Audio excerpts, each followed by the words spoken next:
mendapatkan perlakuan ketidakadilan dari mulai pilkada 2017 hingga yang sampai saat ini kepada kader-kader mereka di daerah. Nah, kira-kira untuk PKS sendiri bagaimana kalau ketidakadilan dari siapa? Ketidakadilan dari elemen negara. Oh gitu. Ya, kita juga tentu saja ya sama ya menghimbau bahwa kita punya kewajiban ya melaksanakan dan meningkatkan kualitas demokrasi kita.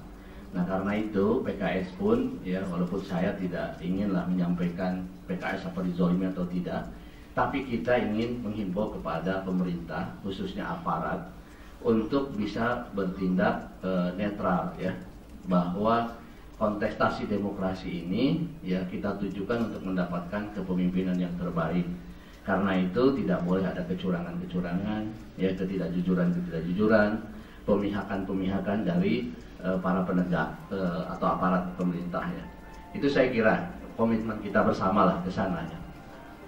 Terima kasih.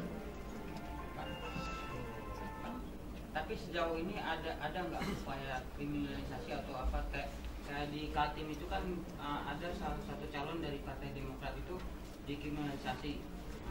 Dia dipaksa untuk berpasangan dengan Kapolda, kalau enggak itu dia dikriminalisasi dan ditahan. Nah di PKS itu sempat nggak ada yang kayak gitu? Ya, saya kira kalau secara langsung kepada kader PKS sampai saat ini saya belum dapat laporan. Tapi ada pasangan calon yang PKS ikut mengusung, bukan kader PKS, ya mengalami hal seperti itu, yaitu yang sebetulnya kader Demokrat, yaitu Pak Lukas NMB. Beliau pun setelah mendapatkan perlakuan seperti itu kan datang juga ke kami dan menceritakan tentang apa yang dia alami.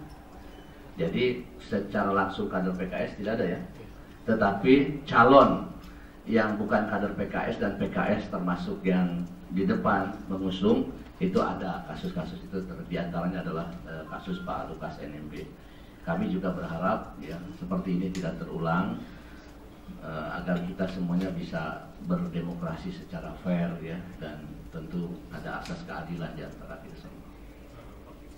Bakalnya PKS mengusung Pak Demis di Jawa Barat itu apakah berpengaruh terhadap koalisi PKS dan Demokrat di beberapa daerah lain?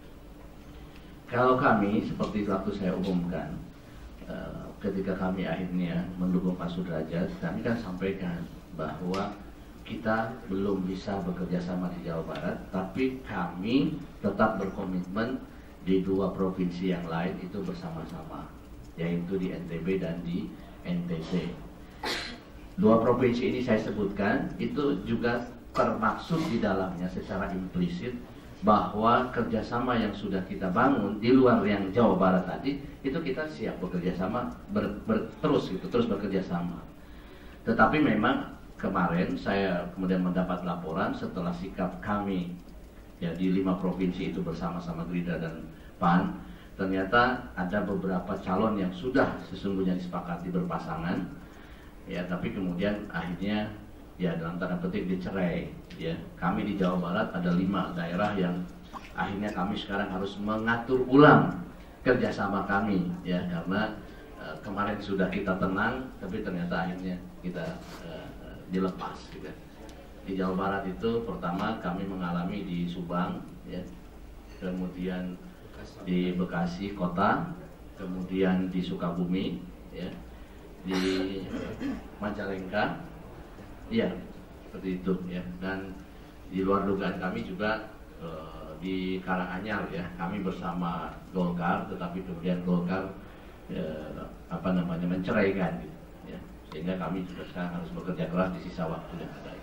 Tapi kami memandang itu sebagai sebuah dinamika demokrasi ya, insya Allah ya nggak ada hard feeling lah, insya Allah mari kita berkompetisi secara sehat saja. Beberapa hari yang lalu Pak HMW mengupload partai identitas yang ditandatangani. Jadi dalam hal ini kan Demokrat merasa bahwa PKS memposisikan penarikan dukungan itu lantaran kesalahan Pak Demis sendiri. Ini perkara ini sudah selesai sebetulnya kan ya. Tapi saya ingin sampaikan ulang apa yang saya sampaikan waktu itu yang relatif panjang. Saya kira lewat Tirto ya, Tirto. Ada Tirto sini, Tirto media online ya. Nah, saya sudah menyampaikan bahwa pindahnya kami ke Pak Sudrajat itu faktornya tidak tunggal, faktornya banyak. Salah satu di antaranya adalah terkait dengan dokumen itu, ada pembicaraan waktu itu, tapi itu juga tidak dominan. Yang menjadi fokus kami adalah terkait pada potensi sang calon sendiri.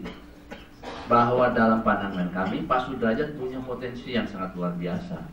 Walaupun hari ini elektabilitasnya masih kecil.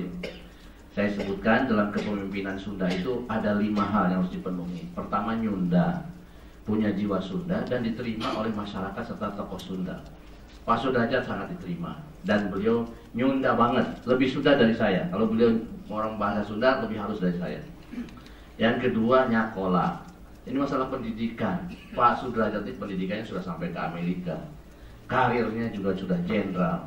Kemudian Majen ya.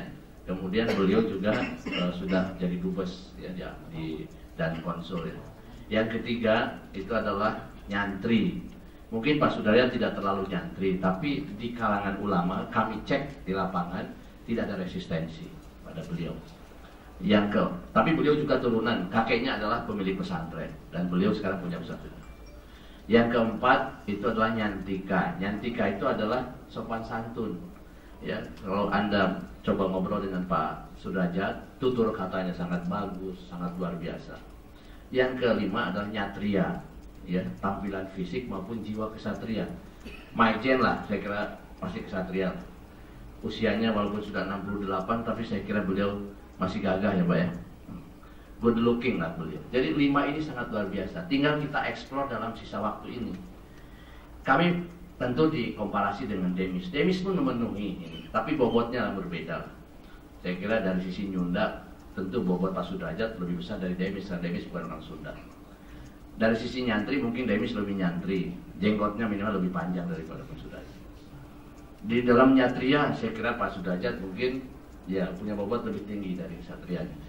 Itu kami kalkulasi gitu. Bobot-bobot itu ya hasilnya kemudian Pak Sudrajat memiliki kelebihan, maka kita pilih Pak Sudrajat. Insyaallah begitu ya.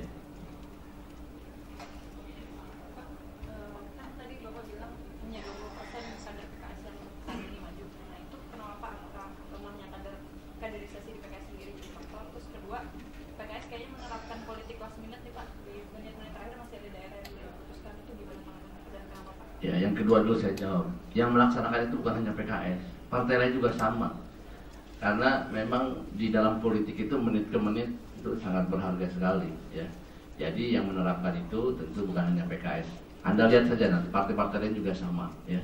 Dan dalam politik ini dinamis sekali. Nah, yang kedua, pertanyaan pertama Anda tadi, kami menyadari bahwa memang saat ini ya ketokohan kader-kader PKS di daerah itu masih bervariasi. Karena itu ya di tiap daerah ini kita kadang punya calon yang lebih dari satu, kadang kita tidak punya tokoh yang bisa disodorkan gitu. Seperti contoh di Maluku Utara tuh, kami tuh punya 2 calon kakak beradik, dua-duanya qualified. Cuman PKS nggak bisa dukung dua-duanya, karena harus salah satu kan. Nah ini masalah ketokohan ini memang terus kami bina ya, dan kami mempunyai sekolah kepemimpinan partai. Ini insya Allah suatu saat mudah-mudahan terbalik dari kondisinya. Pencalonan kepala daerah itu mudah-mudahan 80% ke depan itu dari kader PKS, 20% dari luar. Tapi ini harus kita tekuni prosesnya. Mungkin 10-15 tahun yang akan datang posisi itu akan berubah. Jadi kami sadari masalah itu. Cukup ya? Oh, ya. Di beberapa daerah ini kan PKS, PAN sama Gerindra ini kan komitmen untuk berkoalisi. Apakah ini bagian dari strategi Pilpres 2019? Iya, tadi seperti saya sampaikan, memang pilkada ini tentu ada sambungan ke sana. Ya. Pertama sih saya ingin menyampaikan, politik ini orang sering mengatakan pragmatis dan sebagainya, tapi juga ada rasionalitasnya. Di dalam politik itu, ketika kita membentuk koalisi, tentu akan jauh lebih mudah berkoalisi dengan partai yang tingkat interaksinya sangat tinggi. Nah kami dengan Gerindra itu tingkat interaksinya sangat luar biasa. Maka ketika kita mau bekerja sama itu nggak susah-susah, gampang betul. Tanpa perlu ada dokumen apa-apa kita udah bisa kerjasama. Nah akibat interaksi yang lebih intens dengan Gerindra dan plus PAN itulah yang menyebabkan kita punya kesempatan lebih banyak berkoalisi di 3 partai itu. Nah apakah nanti di 2019 pasti tetap kami bertiga seperti itu? Saya kemarin waktu di DPP PKS tanggal 24 Pak Zul sudah menyampaikan juga ingin kita bahas tentang Pilpres. Saya kira nantilah kita menunggu pertama putusan MK ya, masalah presidensial threshold, dan yang kedua selesainya pendaftaran pilkada. Nanti setelah itu kita akan bicarakan apakah kita bertiga ini kemudian nanti akan bersama-sama mengusung capres dan cawapres bersama.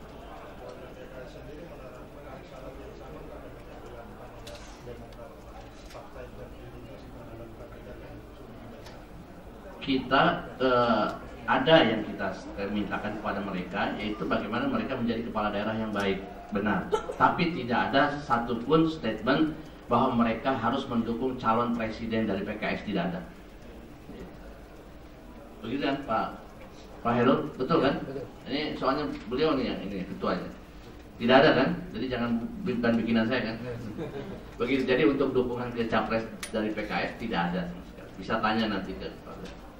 Terima kasih. Tadi dari 135 daerah mungkin bakal dukung PKS. Ini PKS punya wilayah yang potensial mungkin target 135 daerah berapa persen? Tadi saya sampaikan bahwa karena di 2015 kita menang di 52%, 2017 56%, maka di 2018 kita targetkan 60%. Kita ingin menang di 60% ya, sekitar 90-an lah gitu, daerah. Daerah-daerah mana saja? Ya tentu nanti kita lihat di dalam perkembangannya. Tapi tentu kami ingin menang di daerah-daerah utama seperti Sumatera Utara, Jawa Barat, Jawa Tengah, ya, Jawa Timur. Kami ingin menang. Klik like, share, dan jangan lupa subscribe.